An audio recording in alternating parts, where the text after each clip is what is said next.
Gabriel Garcia Marquez is one of my favorite writers for his storytelling, but even more, I think, for the beauty and precision of his prose.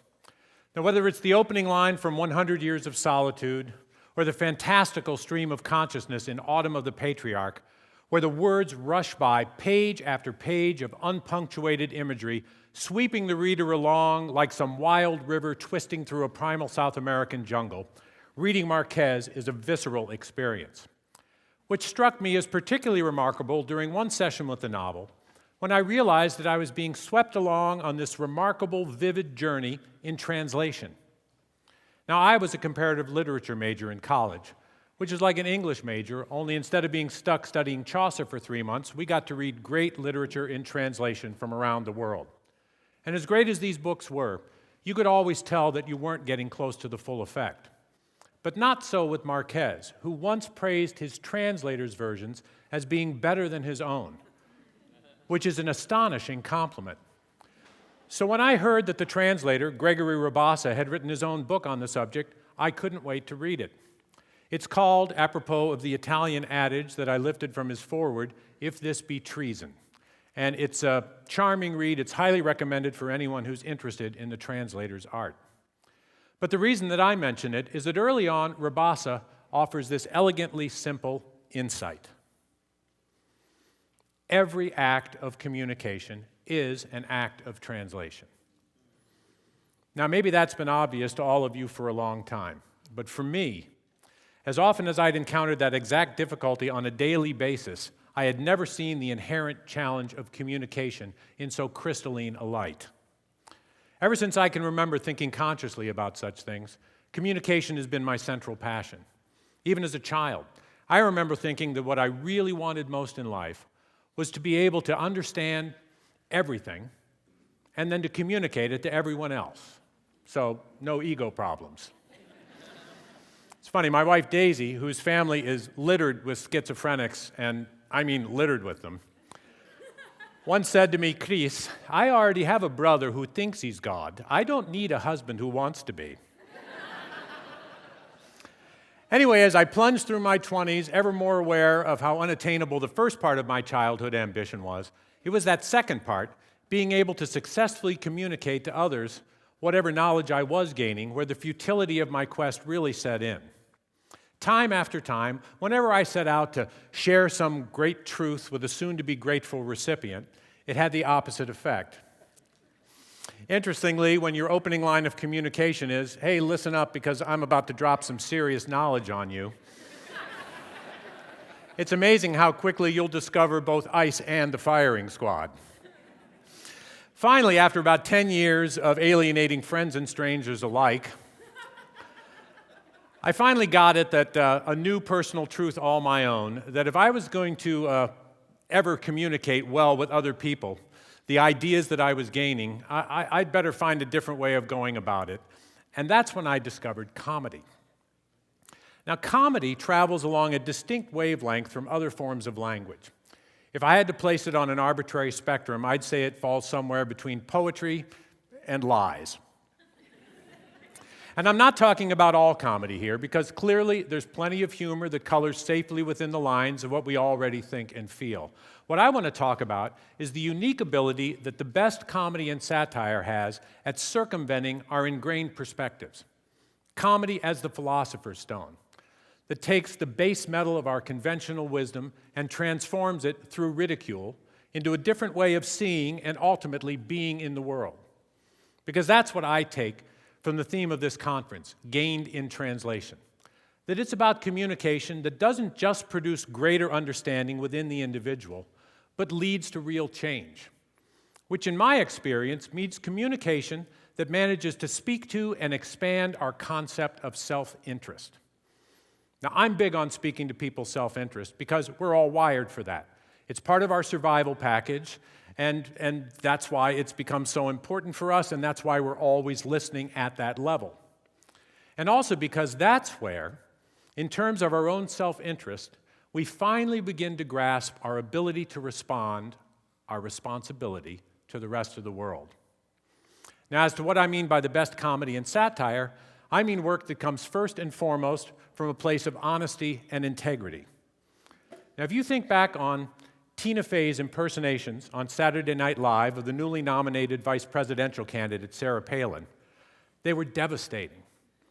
Fey demonstrated far more effectively than any political pundit the candidate's fundamental lack of seriousness, cementing an impression that the majority of the American public still holds today. And the key detail of this is that Fey's scripts weren't written by her, and they weren't written by the SNL writers. They were lifted verbatim from Palin's own remarks. Here was a Palin impersonator quoting Palin word for word. Now that's honesty and integrity, and it's also why Fey's performances left such a lasting impression. On the other side of the political spectrum, the first time that I heard Rush Limbaugh refer to presidential hopeful John Edward as the Breck Girl, I knew that he'd made a direct hit. Now, it's not often that I'm going to associate the words honesty and integrity with Limbaugh. But it's really hard to argue with that punchline. The description perfectly captured Edward's personal vanity, and guess what? That wound up being the exact personality trait that was the core of the scandal that ended his political career. Now, The Daily Show with Jon Stewart is by far the most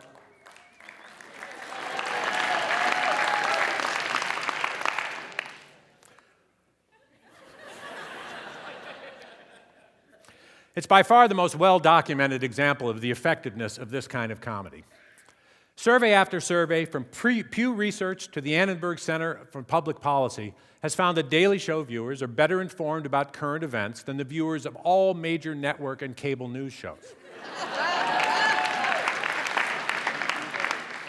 Now, whether this says more about the conflict between integrity and profitability of corporate journalism than it does about the attentiveness of Stewart's viewers, the larger point remains that Stewart's material is always grounded in a commitment to the facts. Not because his intent is to inform, it's not. His intent is to be funny. It just so happens that Stewart's brand of funny doesn't work unless the facts are true. And the result is great comedy that's also an information delivery system that scores markedly higher in both credibility and retention than the professional news media. Now, this is doubly ironic when you consider that what gives comedy its edge at reaching around people's walls is the way that it uses deliberate misdirection. A great piece of comedy is a verbal magic trick, where you think it's going over here, and then all of a sudden you're transported over here, and there's this mental delight that's followed by the physical response of laughter, which not coincidentally releases endorphins in the brain, and just like that, you've been seduced into a different way of looking at something, because the endorphins have brought down your defenses. Now, this is the exact opposite of the way that anger and fear and panic, all of the flight or fight responses, operate. Flight or fight releases adrenaline, which throws our walls up sky high. And then comedy comes along, dealing with a lot of the same areas where our defenses are the strongest: race, religion, politics, sexuality. Only by approaching them through humor instead of adrenaline, we get endorphins. And the alchemy of laughter turns our walls into windows, revealing a fresh and unexpected point of view. Now, let me give you an example from my act. I have some material about the so-called radical gay agenda, which starts off by asking, how radical is the gay agenda? Because from what I can tell, the three things that gay Americans seem to want most are to join the military, get married, and start a family. Three things I try to avoid my entire life. Have at it, you radical bastards. The field is yours. And that's followed by these lines about gay adoption. And what is the problem with gay adoption? Why is this remotely controversial? If you have a baby and you think that baby's gay, you should be allowed to put it up for adoption. You have given birth to an abomination, remove it from your household. Now, by taking the biblical epithet abomination and attaching it to the ultimate image of innocence, a baby, this joke short-circuits the emotional wiring behind the debate, and it leaves the audience with the opportunity, through their laughter, to question its validity. Misdirection isn't the only trick that comedy has up its sleeve. Economy of language is another real strong suit of great comedy.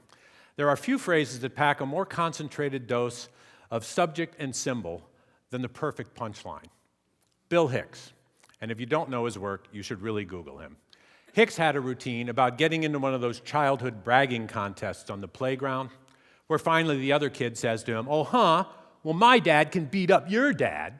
To which Hicks replies, "Really? How soon?"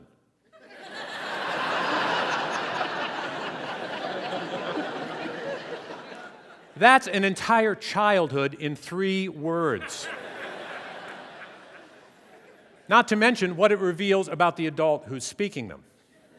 And one last powerful attribute that comedy has as communication is that it's inherently viral.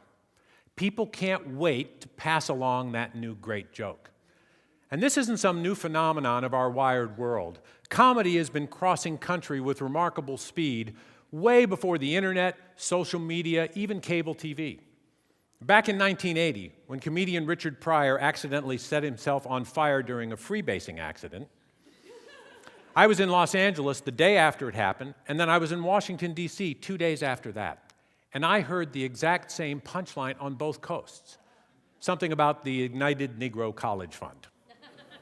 Clearly, it didn't come out of a Tonight Show monologue. And my guess here, and I have no research on this, is that if you really were to look back at it and if you could research it, you'd find out that comedy is the second oldest viral profession.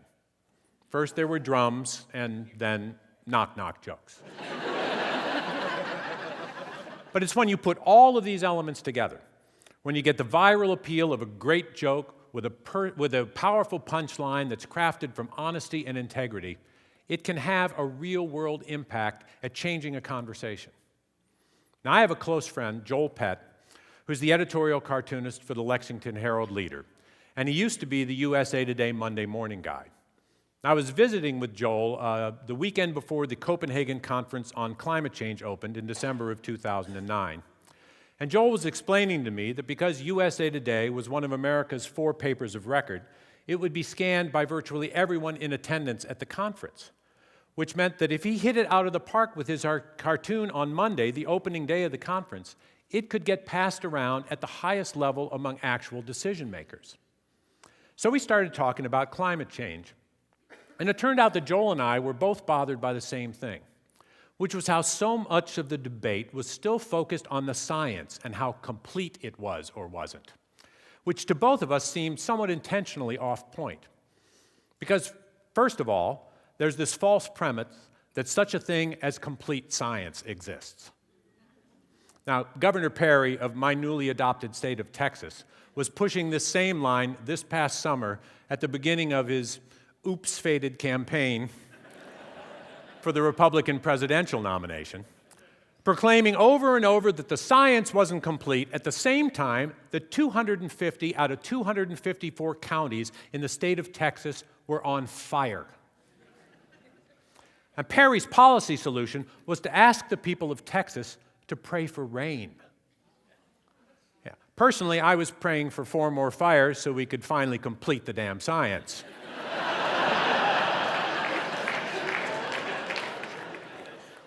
But back in 2009, the question Joel and I kept turning over and over was why this late in the game so much energy was being spent talking about the science when the policies necessary to address climate change were unequivocally beneficial for humanity in the long run, regardless of the science. So we tossed it back and forth until Joel came up with this.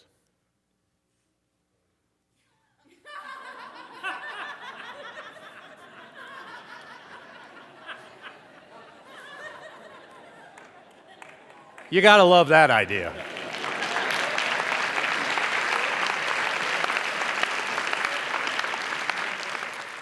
How about that? How about we create a better world for nothing? Not for God, not for country, not for profit, just as a basic metric for global decision making. And this cartoon hit the bullseye. Shortly after the conference was over, Joel got a request for a signed copy from the head of the EPA in Washington, whose wall it now hangs on. And not long after that, he got another request for a copy from the head of the EPA in California, who used it as part of her presentation at an international conference on climate change in Sacramento last year. And it didn't stop there. To date, Joel's gotten requests from over 40 environmental groups in the United States, Canada, and Europe. And earlier this year, he got a request from the Green Party in Australia, who used it in their campaign, where it became part of the debate that resulted in the Australian Parliament adopting the most rigorous carbon tax regime of any country in the world.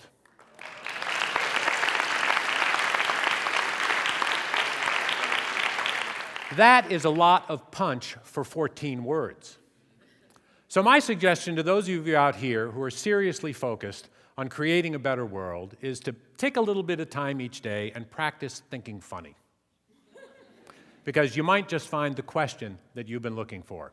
Thank you. Thank you, my friend. Thank you. Chris Bliss.